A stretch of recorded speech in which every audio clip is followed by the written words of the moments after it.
Hey boys, good morning.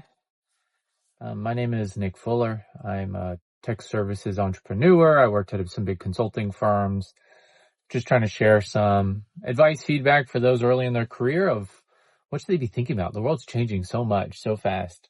And I spoke at a university recently to their generative AI class, and a few topics that I gave them to think about as they enter the workforce and what do they need to figure out to be successful here. So I wrote a little piece down on a napkin of kind of those talking points here.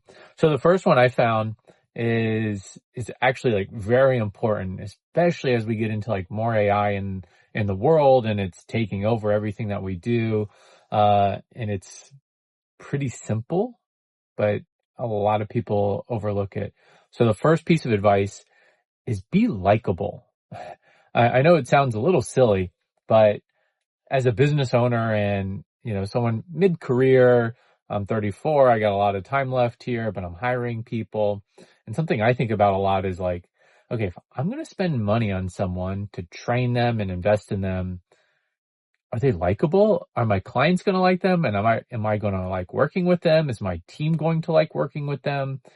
Am I going to am I going to want to talk to them at like 10 p.m. at night to solve a problem? Or do they have a big attitude and like, I don't want to deal with this guy? And would I rather talk to AI or talk to you? Right. And that's a real that's a real topic right now. I can have a great conversation with Grok or ChatGPT and they don't give me any sass. They go do their work and there's no issue. But, if I'm talking to someone young, like I want to know, are they going to be likable? Do I want to even talk to them? So first advice is be likable. Second advice is really embrace AI. It is here. Even if you don't use it today, go figure out how to use it. Go play around. And the reason why I say that is not only do businesses want to learn how to use AI, embrace it, and clients expect to use it more and more, but you have to remember if you're early in your career, who are you going to compete against in 10 years, 15 years from now?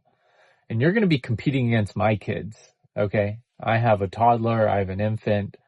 My toddler knows 3 different types of AIs. He knows about Grok, ChatGPT, Gemini.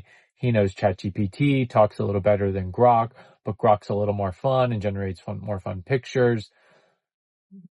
Your generation is, mobile first, app first, computer first, all that stuff, whatever. This next generation, my kids, they're going to be AI first. Okay. They're going to move faster. They're going to generate video clips. They're going to pump out content. It's going to be highly competitive. So embrace AI now.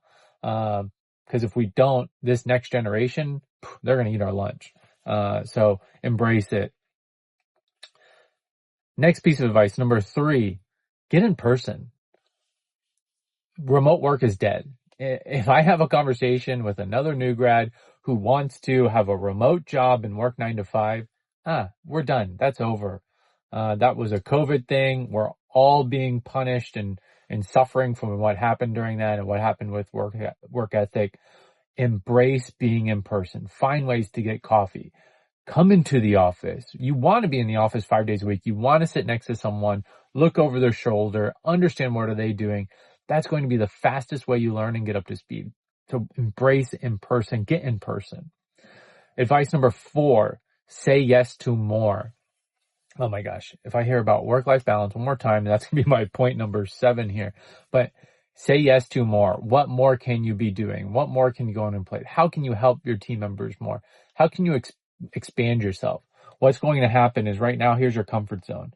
You need to say yes to more. You're going to get out here. Your comfort zone's going to grow. Then you're going to get to a point where you're like, hey, the stuff over on this side, I don't like to do. I'm not good at. I've said yes to programming. I don't like it. I suck at it. But I spent 2 summers trying to figure it out. And now I know that about me. I know what I'm good at. And you have to try a lot of things to figure out what you're good at. And then you need to start honing in on those 3 to 4 different areas that you really enjoy, that you're good at, that you like to do. From there, then you can start to specialize. But the only way to figure out what you're good at is by saying yes to a lot of different things. You got to try a lot of different stuff. And from there, then you can get better at those different areas. So we say yes to more. By doing that, you learn point number 5, and that is learn how you learn. What's the best way you learn? Do you learn by doing? Do you learn by listening? Do you learn by writing? Do you learn by watching? Do you learn on the job? Do you like to prepare a lot ahead of time and feel really confident before you get there and you know exactly what you're going to do? There's no right or wrong way to learn or to figure something out, but there is a right or wrong way that you like to do it. So you need to figure out how, as quickly as possible, how you like to learn. Once you figure that out, dive all in. I like to learn by doing, getting my hands dirty. I could get the best advice in the world, but I just want to learn how to make this mistake myself, and then I will listen to it. I learn by doing. I like to watch some videos, and then I like to have someone I can ask questions to. That's my best way I learn. People are different. Everyone's different. There's no right or wrong way, but you need to figure out how you like to learn. Okay, so that is be likable, embrace AI, get in person, say yes to more, learn how you learn. What's this other one here? This is so overlooked. Become a good writer. I get the worst emails sometimes. They're poorly formatted. They're poorly thought out. They're just full stream of consciousness. There's no point. It takes 10 lines to figure out what the heck people are trying to say. Become a good writer. That will change your life. Write on LinkedIn, write on Twitter, set up a blog, write an email newsletter, send a weekly summary email to your boss of what you accomplished, what you're blocked on, what help you need. If you become a good writer, what you'll find is you become a good thinker. You start thinking more clearly. Your thoughts, your chemistry literally gets rewired, and how you start thinking and solving problems changes when you become a good writer. How do you become a good writer? You read good writing and you practice. My favorite thing is I write on LinkedIn. I'm almost at 10,000 followers there. Just write. If it's not good, no one will see it. So you can put out crap content, no one sees it. But once you start you put more reps in, you get better at it. So you might be like, oh, no one liked it. That's okay. It probably wasn't very good. So go try again and keep trying until you become a good writer. Have other people look at it. Go copy someone else's format and see what's good, but become a good writer. It will change how your brain works. It will change how you interact with clients, how you interact with your boss, how you interact with your peers. Become a good writer. And then the last piece here is work-life balance is a lie. If you want to grow your career, if you want to be an entrepreneur someday, if you want to grow in the company you're at today, if you want to do whatever, you have to go all in. You cannot work 9 to 5, be offline, and just be someone who punches a clock. Some people want that, and I commend them. They have other purpose in life, they're chasing, and they want to embrace. I love that for them. That's not me. I love to work. I get personal fulfillment. I love to challenge myself, to make my own decisions, to figure stuff out. And I just love to go all in. And that's what makes me happy. I'm sick in the brain, but I found others like me. And when you work together with them, oh, it's beautiful. Magic happens. So when you're early in your career, you're not married, you don't have kids, don't get the dog. Go travel, find a place that wants you to grow and accelerate your career, and go all in. Don't look for work-life balance. Be quick to respond. Be available.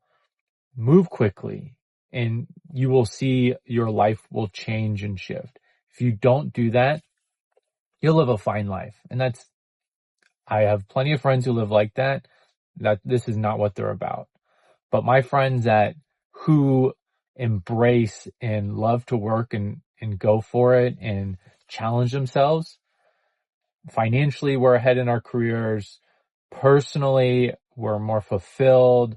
In our relationships, we can go travel and, spoil our families and drive nice cars, all these things, have nice houses, because we've embraced that early on in our career and we're able to go tackle those things. So if you're early in your career, I give you 7 pieces of advice. Be likable, embrace AI, get in person, say yes more, learn how you learn, become a good writer, and avoid work-life balance. Just go all in. If you like this, let me know. I don't know. I'm just going to ramble into the internet and maybe someday someone will see this. Hopefully my kids see it one day. Boys, be good. Love you. Have fun. And maybe dad's not too crazy when you see this one day. Peace.